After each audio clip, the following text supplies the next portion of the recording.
To go, I we got sidetracked because you were about to say something very interesting before we talked about like the PR answer and like why that angle may have hurt League of Legends esports viewership, even though it hasn't materially affected the actual player base as far as we can tell. But you said that was your PR answer. So what is the other answer that you think, the non-PR answer to why the viewership is there? Because that's what was coming up next, and we've been teasing that. The other answer for me is that let's look at like what the league was like pre-franchising, right? You had a bunch of teams and players who had to play this game of like, you had some sort of cash in terms of like capital or revenue that you were making. You had to spend that to create like the best team, and you had to invest in performance and creative, and then you had to like build fandom. Players at that point, I think pre-franchising, like they had to build a stream, they had to build a brand, right?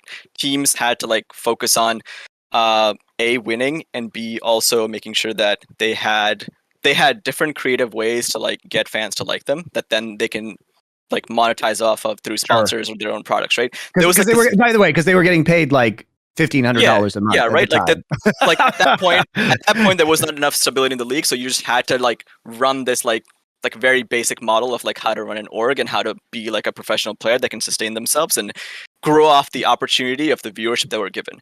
The problem happened in terms of like franchising, and what happened afterward is players obviously, like a lot of teams started indexing in performance. So they spent a lot of money for players to perform at their best, and players now no longer were incentivized in a lot of ways to activate and build fandom. I feel like that was kind of an art that became lost through this. And also a lot of the teams that came into the league, you're looking at like the Clutch Gamings and even some of the guys who like left after a year or two, they had no clear understanding of how to run this cycle. They didn't really build fandom or add any positives to the league. So now you had like a group of teams who that was sustained by like the fandom and the franchise that already existed before. And I think a lot of the new guys who've come in have really struggled to capture that, either because they haven't been able to perform and get like the eyeballs on them, or convert those into like long-term fans that then keep coming back and watching their games. So that's for me the kind of long-term answer. It's like a lost art, and I think Riot has learned from how the teams they chose in the model, and they're kind of fixing it in their approach to how they're looking at Valorant partnerships. I mean, we could talk about the Valorant partnerships a little bit because that's interesting. I don't know how far we want to like go away from the League of Legends side, but what's your explanation then for why LEC has like grown in viewership so much? Because like they were formed at the start of the franchise era, and historically EU LCS was like kind of garbage compared to LCS. Sure, I think that I think LEC already had a large number of players and people who were already there that weren't being necessarily activated as well before the franchise era. I do think that LEC will see this stabilization.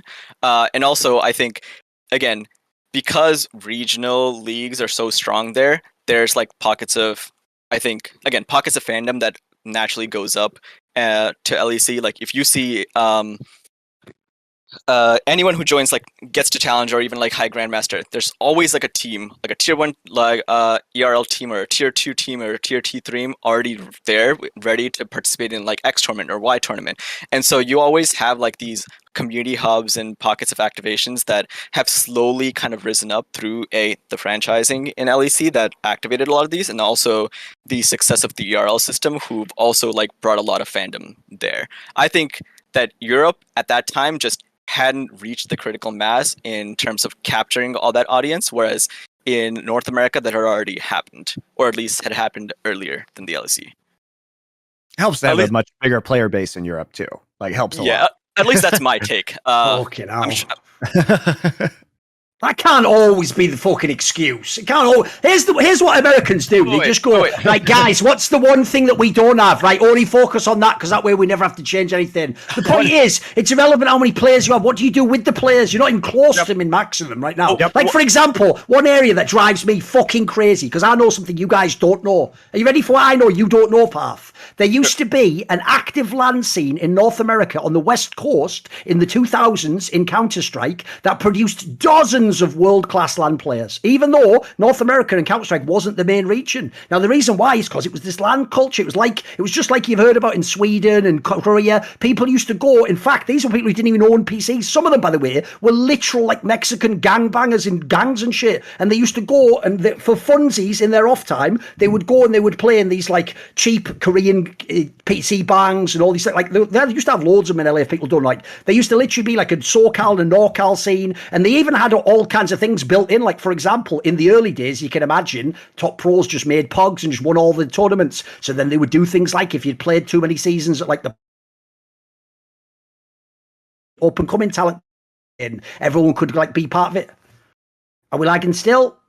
Nope, you're good now. Right. So basically, the premise was, in that scenario, you started out with a localized scene, but the real problem with NA is this. It's the general problem with this whole topic is we're all having discussions that are like scaled discussions, like this is in the next 4 or 5 years, you could do this in 10 years, in 20 years. And then every person, when it actually comes to their money, just acts this year, this month, this next match. And that's the whole philosophy in a nutshell. So even though, by the way, yeah, Monty's right, there's way less players in America. Well, tell you what, if there's way less players, it'd be really stupid to spread them out over a whole continent and have them all live and have one guy in New York and one guy in Texas and one guy in LA and go, why don't we practice the same on 10 ping? Like, you create that problem. You could have had 5 guys in a LAN cafe in New York. Well, this is a totally fictional problem you just created. So our point isn't you can get past the initial thing. That's why it's a worthless topic. The point is there are inroads. You have to do it your way. You have to do it specific to your region, your strengths. There's no point looking at Korea or Europe and going, we're not them. Yeah, you never will be. If that's the mentality, that flowchart always just goes back to the beginning, mate. There also is the conundrum of the fact that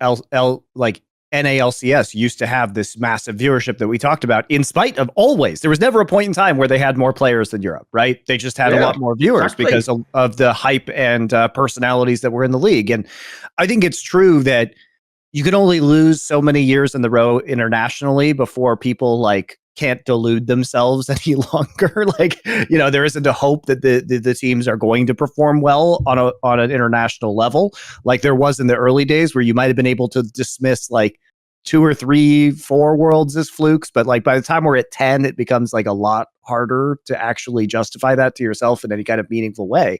But you also don't have to be a world championship contender, because look at the ERLs right now are popping off and nobody's like, oh yeah, like Carmine Corp's going to win LEC. Like nobody's saying that, right? It's just because they've so I have to say, some people might be saying that. I feel like there's a really weird conflation people make in League of Legends, which to me has never been a hard and fast correlation. So it's almost like a weak, if not medium correlation, which is people simultaneously, you'll notice, will swap in the same paragraph between, are they trying to make the best NA team be able to beat the best Korean team, or they're trying to make NA better? They think they're the same thing. I don't think they're the same thing at all. Like, spoiler, if you tomorrow just want whoever the best NA team is to be able to have a chance to win Worlds, I don't have to do anything with NA Parth. All I have to do is allow them to regularly go and boot camp in Korea. Problem solved. Yeah. If they could do that every 2 months, they'd have a chance. By the way, spoiler, make a circuit like Dota or CSGO that's open, and within a year, people will be competing. In fact, people will probably even be like the shock winner of Worlds. It'll happen, because spoiler, if you watch TI, if you watch the CSGO tournaments, that's how it works. When you're familiar with them and you play them every tournament, it doesn't actually matter if you're worse. Like, if people don't know, when in CSGO, the only major NA one was the Cloud9 one. If you don't know, they lost like 3 series to the same team on the same maps prior to that, and afterwards they lost some like 3 series as well. So actually that was a fluke, but it was a fluke enabled by playing them like 8 times within like a 8-month span or something. If you play them once ever, one time, like that's the problem in this particular case. So as you can see, I can help you fix that problem tomorrow if you just want the best team, which is what most fans actually, I really think, want, by the way. I think it's really dishonest to make yourself seem like virtuous, like I just want all of NA to rise up. As we discussed at the beginning of the convo, no one does. You want your team to win, you want TSM to lose, you want your player to succeed, you want that guy to be humiliated. No one really wants that stuff. They just say it to sound cool. But if we go back to the idea of making NA better,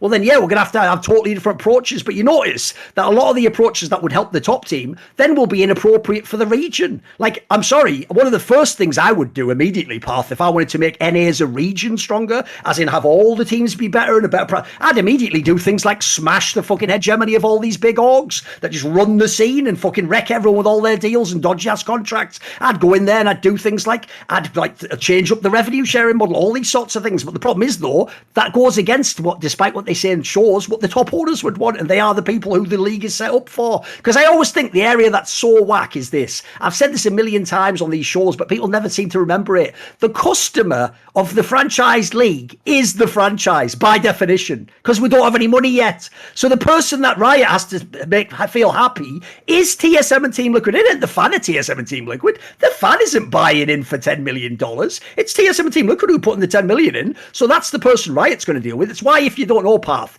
we talked about it in the opening segment, but one of my biggest triggers is when people do that thing they do every year in LEC. They go, would be brilliant if 2 more teams joined. It's like the entire premise of the league is not to just let teams join willy-nilly after I've bought in for 10 million euros. That's literally the basic premise. So if people are coming in thinking that's like a plausible idea, you don't know the motivations of the people in the league. And crucially, you're going to be hoping for something that's never going to happen, essentially. I mean, if you think, two things I'm going to say.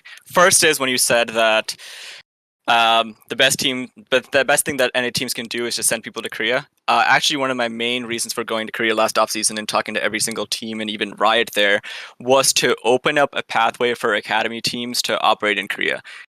Academies, there we go. That's a good one. Academy is already online. Like, most of their matches are online. They come in, I think, on stage for Proving Grounds, but in theory, if all teams, instead of operating in Los Angeles, which is already super expensive, just send their teams to Korea, then they'll be able to play against players with a much higher technical skill and come back with a lot better experience of what is possible, and by getting their shit kicked in, to be honest, and getting like that realistic. Oh, it's necessary, yeah, for sure, of course, yeah. Then the people who actually get to go to Worlds in the first place. If you look at all the good endemic players who are in the NA ecosystem, they all ended up in top teams. They all went to international tournaments. They all got to boot camp in Korea. They all got to play against the best players. And it's only when you play against that level of technical skill and know what you can and can't get away with that you come back and become better. And it's disingenuous to say that players in NA aren't good. They have the capacity to be good. They just don't have the right environment and the opportunities to train and get better. And one thing that I really, really, really pushed for was to get every academy team in Korea at some point in the future. And even in the financial model, like, it is not that different to run it in NA versus running it in Korea. But there are always blockers to doing something like this, and I'm not going to share that. But okay, I'll say the one big one, right? Like, LCS players, obviously, you're going to have to operate in NA and play their games. If you now take the next 50 best players from solo queue and remove them from play a solo queue and champions queue, and they're now in Korea, then their inherent practice is going to be a lot worse. So again, like that, there are logistical arguments that, again, I've kind of come across, but like, I at least wanted to. My plan was to have just 2 teams, one that operates in Korea and one that operates in NA for Academy, because it's only by like having a team do this and take the risk and trying to figure this out where NA players are going to have a better time long term. You can't fix NA by just staying in NA and continuing to do the same things over and over again. So it also would make it harder if you had an emergency and needed to switch in one of your other players, right? Like, that would be highly problematic. Yeah. The thing is, play with insane ping. The thing is, like, Korean teams and Riot Korea was actually all for it. They're like, yeah, bring your players here, make them better, so you stop stealing our players every offseason, right? And so it's even a clever angle to sell them on, by the way. It's a good angle to want to help you. Yeah, it's a good angle. I mean, you touched on this, Parth, but I can confirm from talking to many teams, they fucking hate having their academy teams in Los Angeles. Like, I mean, they don't have to anymore. They can be online. Not anymore. Yeah. So not anymore. But for a long time, it was very expensive because they had to pay California taxes, pay California, cost of living. It would be a lot cheaper to run academy in Korea compared to the United States, even with the airfares. It breaks even. I think fair enough. Really? Yeah. Okay. There's like visa costs, like flights, and there's a bunch of extra stuff. I mean, obviously, if you want to do like the super, like, I don't know, like an hour off outside of Seoul. Yeah. I'm not the cheapest place, but yeah, sure. I'm not saying like you're gonna be eating like. No, you mean like a reasonable place? Yeah, exactly. Sure. Okay. I think the difference is in Korea, you don't actually necessarily pay rent. They have a Chunsei system there where you put a deposit down, and the teams have enough liquidity to put like $500,000 down. But basically, the landlord holds that $500,000 and invests it, and then you don't actually pay rent. And then when you leave, you get the whole $500,000 or whatever back. Yeah, I know C9 did that. The tricky thing again is this is like you're only there for like 5 or 6 months out of the year, maybe even less. So it is in theory. Well, again, it depends on like how long term versus short term you want to do this, right? Yeah, exactly.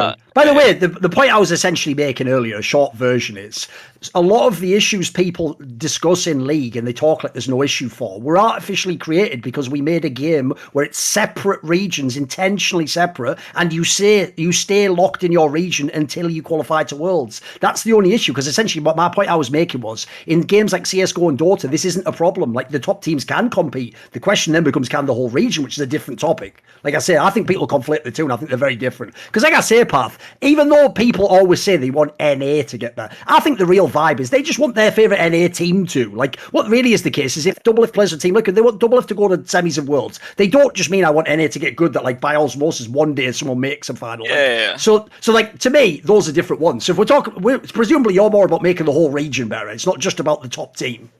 Yeah, I mean, for me, like, I'm from NA, or I like to think that, because I moved here when I was 10, and culturally in every way. I believe you've got the paperwork. Yeah, it seems all legit. Yeah. You sound American. So it's like, it's all good. I want NA to be the place where esports becomes and remains prominent, and it's like the region that wins, right? Like, and I see a lot of the things that are going wrong, and I know that it's by slowly fixing pockets of things over a long period of time, you're going to fix it.